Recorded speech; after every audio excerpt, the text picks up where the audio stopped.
Topic हमने लिया है national commission for schedule caste. तो इसका बाद हम लोग इम्पोर्टेंट प्रोविज़न देख लेते हैं कि कौन कौन सा क्वेश्चन एग्जाम में पूछा जा सकता है। जैसे इसमें ये पूछा जा सकता है कि ये कब आया। तो जैसे ये 89th कॉन्स्टिट्यूशनल अमेंडमेंट एक्ट हुआ 2003 में, उसके अंडर में हमने प्रोविज़न लाया आर्टिकल 338 का। तो उसके अंदर में ये नेशनल कमीशन फॉर ये शेड्यूल कास्ट आया, ठीक। और national commission for schedule tribes की अगर हम लोग बात करें तो ये भी इसी के अंडर में आता है, बट इसका आर्टिकल बन जाता है आर्टिकल 338A, है ना, ये बन जाता है। और national commission for backward class की अगर हम लोग बात करें तो ये भी इसी के थ्रू अपना पावर जनरेट करता है, मतलब इसी के थ्रू इसका अमेंडमेंट हुआ। और इसमें ये जो है आर्टिकल 338B में आ गया, है ना। बी फॉर बैकवर्ड क्लास, और ऐसे आप याद कर सकते हैं बी, है ना।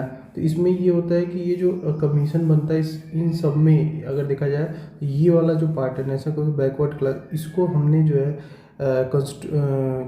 कॉन्स्टिट्यूशनल स्टेटस दे दिया है, कॉन्स्टिट्यूशनल स्टेटस इसको मिला हुआ है। बट ये दोनों जो ऊपर वाला ये 1 और 2 जो national commission for schedule caste and national commission for schedule tribes जो है ये स्टेचुटरी है, ठीक ना, स्टेचुटरी बॉडी है ना।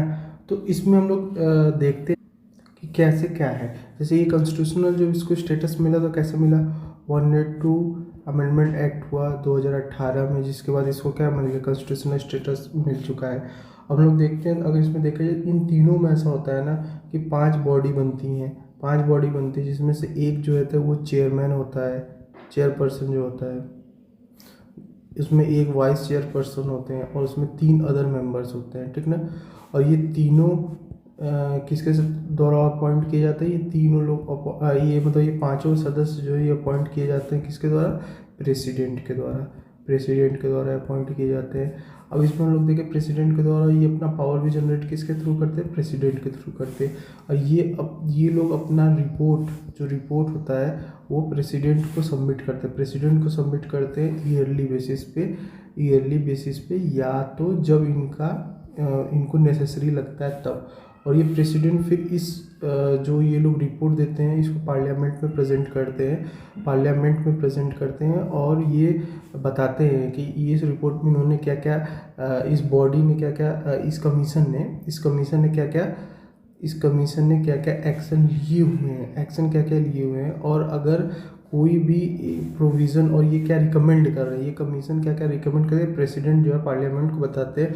और अगर कोई भी पार्ट इसका रिजेक्ट किया जाता है, कोई भी अगर रिकमेंडेशन अगर रिजेक्ट करता है पार्लियामेंट, तो वो क्या करेगा, उसका एक वेरिफिकेशन या मतलब उसके बारे में वो बताएगा, कारण बताएगा कि ऐसा क्यों है, ठीक है ना।